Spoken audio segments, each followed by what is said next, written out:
Olá, bem-vindos a mais um programa Fechamento. Eu sou Sérgio Lírio, redator-chefe. Tenho ao meu lado aqui hoje apenas a Thaís, apenas porque o Rodrigo não está, mas a Thaís Reis Oliveira, nossa repórter. Tudo bem? Ela já supre, né, todos os espaços, todas as discussões. Papo aqui. Pois é. E a nossa capa dessa semana, acho que como não poderia deixar de ser, é o arrobo, a tentação autoritária expressada pelo ministro Paulo Guedes, mas também por outros integrantes do governo. Seria Paulo Guedes um pinochetista, Sérgio? Acho que sim. Mas primeiro vamos ouvir o Barrocal, que é o autor da matéria. Diga aí, Barrocal. Boa tarde, colegas de redação em São Paulo, amigos de Carta Capital. Isso, a minha reportagem da semana é sobre mais um capítulo de autoritarismo do governo Bolsonaro, que é um governo autoritário. O pontapé inicial dessa vez no capítulo foi dado pelo ministro da Economia, Paulo Guedes. Em viagem aos Estados Unidos, ele justificou a ideia de que um AI-5, ou seja, um instrumento de repressão popular, seria válido diante do incentivo que o ex-presidente Lula tem dado a protestos de rua contra o governo, contra a política econômica de Paulo Guedes. O ministro quer levar adiante sua agenda impopular sem enfrentar resistências, com as pessoas quietas e em casa à espera de resultados incertos. O presidente Bolsonaro topa endurecer as coisas. Claro, é de sua personalidade, de sua história política.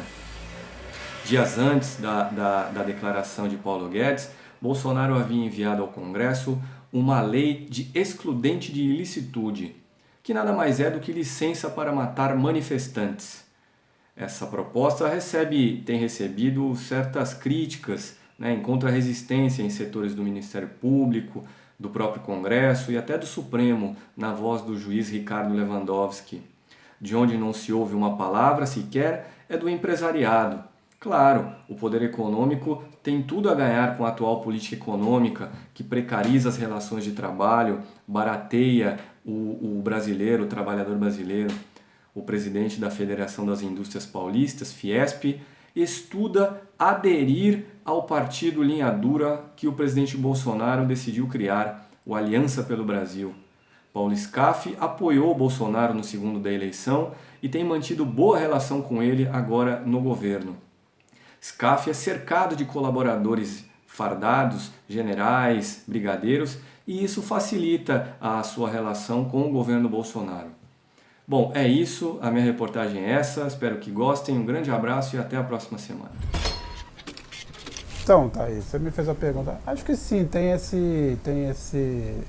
vertente, pinochetista, mas eu queria dizer uma coisa antes. Você sabe que a gente, aqui em geral, tenta tratar as coisas com um pouco de humor, Porque a situação brasileira, ela nunca é trágica, só ela é tragicômica, Sim, acho bem muito mais agora.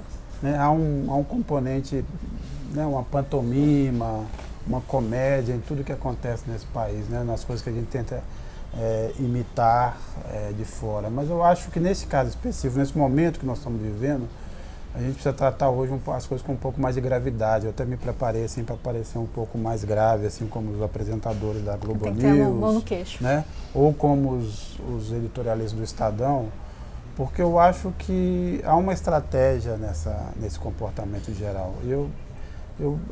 Primeiro é o seguinte, eu acho que essa investida do Paulo Guedes, que tem o Lula virou um bode expiatório perfeito para esse governo. Sim. A reforma da Previdência ela passou com certa tranquilidade, até porque ela recaiu sobre a maioria da população que não tem voz e não tem voto. Ou, quer dizer, tem voto, mas não tem voz. Então acabou empurrando para a maioria da população, para esse interesse difuso, silencioso, a conta da Previdência. As demais reformas vão mexer com interesses muito mais específicos, Sim. muito mais poderosos e muito mais específicos. E é uma dificuldade crescente do governo de aprovar, de fazer sua agenda valer. Sim. Então eles adiaram para o ano que vem a reforma administrativa, não há nenhuma perspectiva de que a reforma tributária, como o governo imagina, Sim. possa prosperar. Por inabilidade própria, Não por pressão das ruas, sim, ou o que quer que sim. seja, nem da oposição à oposição. esquerda, não. Nada disso. Incompetência nativa mesmo. E aí o Lula agora surge como um bode expiatório. Quer dizer, se nada está sendo feito é porque o Lula quer incitar a violência, quer levar ao extremismo. Então ele virou o álibi perfeito. O que eu acho que o Bolsonaro tem feito? Ele tem mandado projetos para o Congresso que ele sabe que as chances de aprovação são baixíssimas, mas ele manda para poder dizer o seguinte, tá vendo, eu quero fazer as coisas, eu quero mudar o Brasil, mas a política tradicional, o Congresso, o Parlamento não me deixa fazer. E abre uma janela, obviamente, para alguma coisa mais autoritária, né? Sim. Você não acha? Então, eu acho que de quando em quando eles expressam publicamente esse desejo. Eu lembro que acho que foi alguns 2 meses o Carlos Bolsonaro sumido. Um abraço para o Carluxo. Ele disse que foi até no Twitter, que seria difícil fazer o que o governo se propôs a fazer pelas vias democráticas tradicionais. Então, para que as pessoas talvez deixassem de cobrar com tanta firmeza o que eles haviam prometido. Mas não é isso, né? Acho que nas entrelinhas fica ali implícita uma vontade do governo de destruir as instituições que estão segurando e levar as coisas para talvez um pé mais autoritário, assim. Mas eu tenho dúvidas de que recursos eles teriam hoje para fazer isso, porque acho que a vontade está bem posta, né? Então, dúvidas a gente sempre tem, mas o que a gente tem visto no Brasil, né, Thaís, desde pelo menos 2014, quando não em outros momentos históricos, vamos nos concentrar no que aconteceu nos últimos anos, é que toda vez que se testou os limites das instituições brasileiras, foi fácil de derrubar. Então, assim, a gente fica achando, mas o Congresso reage, mas o ministro do Supremo diz não sei o quê, como o Lewandowski agora se pronunciou, o próprio Toffoli, mas o fato é que toda vez que você vai para o esgarçamento, para o confronto, as teses autoritárias ganham. Prevalecem, né? Prevalece, assim. O processo, a forma como se conduziu a Lava Jato, o impeachment da Dilma, a forma como se aprovaram leis no governo Temer e agora no governo Bolsonaro é um avanço sobre a institucionalidade muito forte e que sem resposta à altura. A maioria da população que aí está na luta pela sobrevivência e que, na verdade, tem experimentado esse difícil percurso do período, vamos dizer assim, democrático ou não ditatorial, ela, na verdade, acabou muito frustrada, né? Desde o fim da ditadura, não se conseguiu entregar um país melhor, né? Sim. Mais igual, mais justo, desenvolvido. Então, acho que eles ficam muito mais reféns a uma ideia de que a democracia não serve, que um regime autoritário talvez seja melhor para conduzir a nossa vida. E que é importante, no mínimo, manter a ordem, né? Porque eu acho que existe um pavor de desordem, assim, por parte dos brasileiros, que explica um pouco essa apatia que a gente tem vivido nos últimos tempos. Mas teve um outro acontecimento que eu acho que marcou esse clima de AI-5 da semana, que foi a prisão dos brigadistas da Brigada de Incêndio de Alter do Chão pela Polícia Civil do Pará. Eles continuam presos, né? Foram 5 mandados de prisão é a primeira vez que essa tese, algo maluca do governo a respeito dos desastres ambientais que têm ocorrido, ganhou força de lei, né? Houve uma operação que corrobora essas teses. Eu acho que é muito perigoso, né? Mais do que uma ou outra declaração. E isso sim mostra a intenção do governo de recrudescer o clima autoritário do país e chama a atenção também porque essa tese que foi encampada pela Polícia Civil do Pará não é a mesma tese defendida pelo Ministério Público Federal, porque o Ministério Público Federal, que já investiga esse incêndio no Pará desde setembro, leva como principal linha de investigação a ação de grileiros que já há algum tempo estão explorando aquela terra indevidamente. Então, acho que é preciso ficar de olho no que vai acontecer nas próximas semanas, se prisões como essa vão ocorrer em outros casos de desastres ambientais, no Mato Grosso, na parte mais próxima ali do Acre, na Amazônia. Enfim, é bastante preocupante. Não, e o que mais chama a atenção, Thay, nesse ponto é isso, quer dizer, você tinha claramente evidências de uma investigação que apontava para um caminho e, de repente, inicia-se no âmbito estadual uma outra investigação que se encaixa numa tese que o exatamente na mesma tese, sim. Soltou do nada, quer dizer, se encaixa na tese que as ONGs internacionais querem dominar a Amazônia e fazem tudo para prejudicar a imagem do Brasil em nome de uma dominação. Né? Envolveram até o Leonardo DiCaprio, né? Porque eles dizem que esses rapazes colocaram fogo para que recebessem doações, e inclusive teriam recebido uma doação do Leonardo DiCaprio, que não aconteceu. Enfim, todas as evidências apresentadas pela Polícia Civil até agora desse caso são inconclusivas, são meias-verdades, são frases tiradas de contexto. Tem sido espalhados vídeos desses brigadistas combatendo o fogo com fogo, né, que é um método seguro de fazer isso, como se eles tivessem, como se aquilo fosse uma prova de que eles estavam, na verdade, criminosamente incendiando a mata lá em Altar do Chão. Isso me lembra aquele episódio, até hoje muito mal esclarecido, dos supostos terroristas, né? Sim. Do Paraná, que estariam na Tríplice Fronteira, um episódio da até floresta. hoje. Como era o nome da associação deles? Teve o caso, por exemplo, que foram presos alguns supostos terroristas que pensavam, ainda no governo Temer, Sim. que imaginavam, estariam planejando um atentado no Brasil, o que levou ao endurecimento de algumas regras, né? Sim. Imediato. E também, aparentemente, não teria uma ligação, mas eu acho que esse caso de Altar do Chão e o julgamento de ontem no TRF4, que aumentou a punição do Lula, tem a mesma base, porque o Supremo tinha tomado uma decisão que é o seguinte: em processos onde o réu não for ouvido depois de testemunhas que também são corréus e são delatores, Sim. os processos têm que ser anulados. E o TRF4 atropelou essa decisão do Supremo, ou seja, é mais uma tentativa de testar até onde o Supremo vai ter a coragem de manter as coisas funcionando, de manter os princípios básicos do Estado de Direito. E é parte desse conjunto para mim. A Sim. decisão do TRF4, a ação no Pará, a declaração do Paulo Guedes e essa insistência do Bolsonaro em aprovar o excludente de licitude é parte desse quadro, que é um quadro tenebroso. Então, assim, não podemos suspeitar, nem deixar de suspeitar, nem levar de forma, vamos dizer assim, na galhofa o que está acontecendo. Há um risco claro de um recrudescimento autoritário no Brasil com apoio do empresariado, né? E tem muitos especialistas que têm dito no mundo, né, Thaís? Vários. Cito aqui o Boaventura de Souza Santos, mas não o único. De que essa agenda neoliberal hoje, para ser implantada, ela precisa de um governo autoritário. É por isso que se expandiu tanto esses governos extremistas no mundo.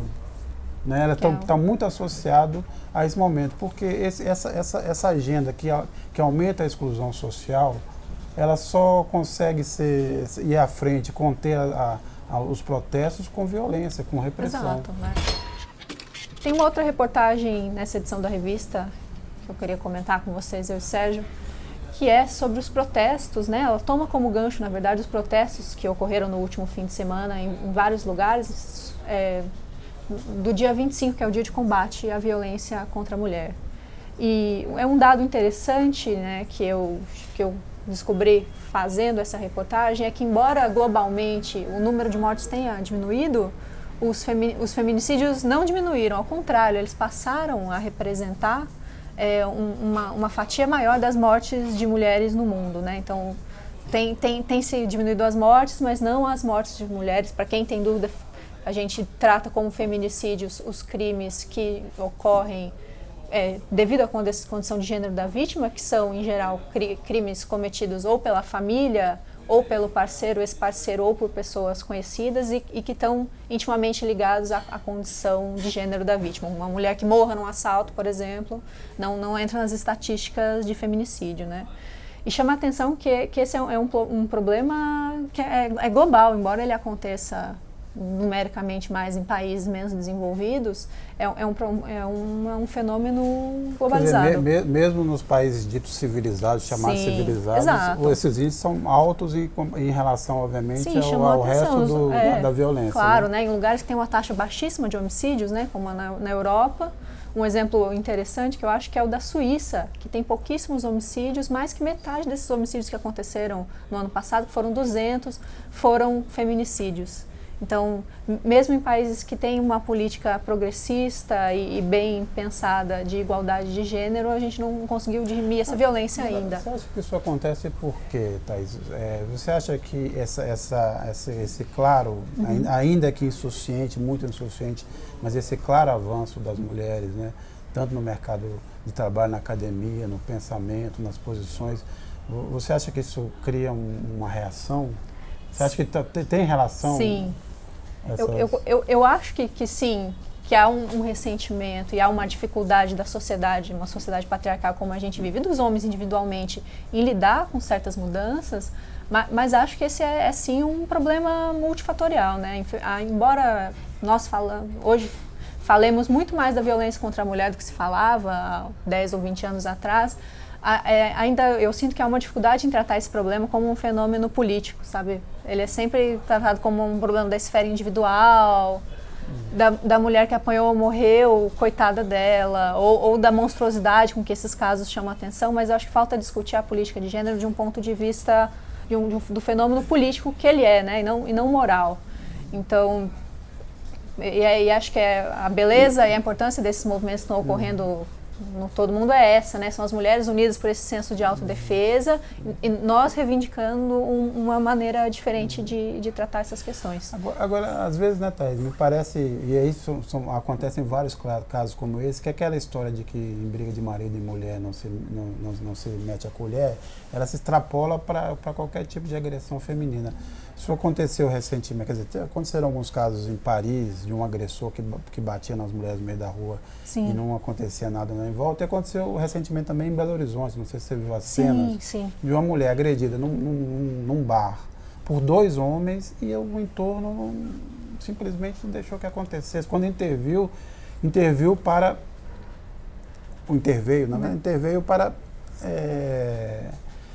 conter a agredida, não os agressores. Exatamente, né? Isso. Eu acho que tanto das pessoas que estão em volta, quanto até dos policiais que atendem os casos, ainda existe muito essa sensação de primeiro perguntar o que a vítima fez para que aquilo acontecesse.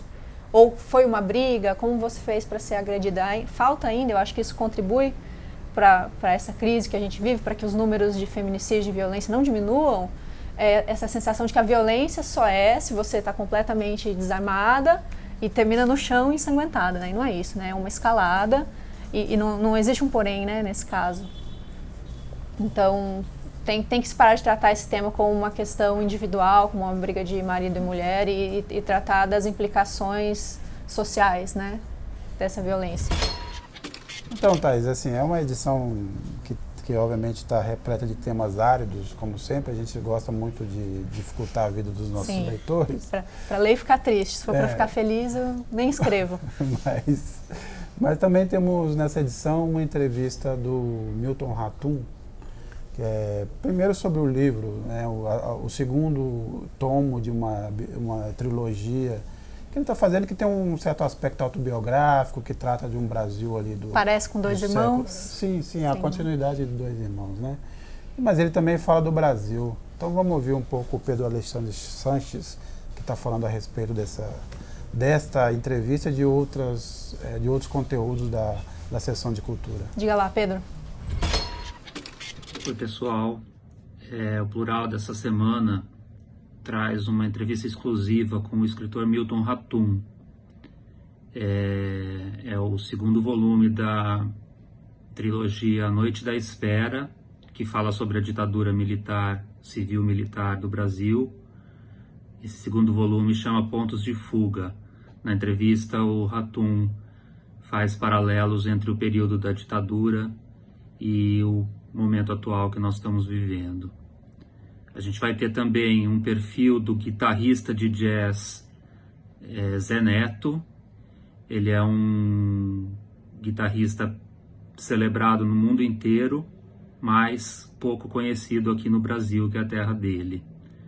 Temos também o novo disco do Ney Matogrosso, que se chama Bloco na Rua, e um musical em homenagem ao Itamar Assunção, que estreia no Sesc Pompeia, em São Paulo. Itamar estaria fazendo 70 anos esse ano, mas morreu em 2003. Ele é o grande protagonista desse dessa opereta que se chama Pretópera Itamar. É isso por essa semana, a gente volta na semana que vem. Até mais.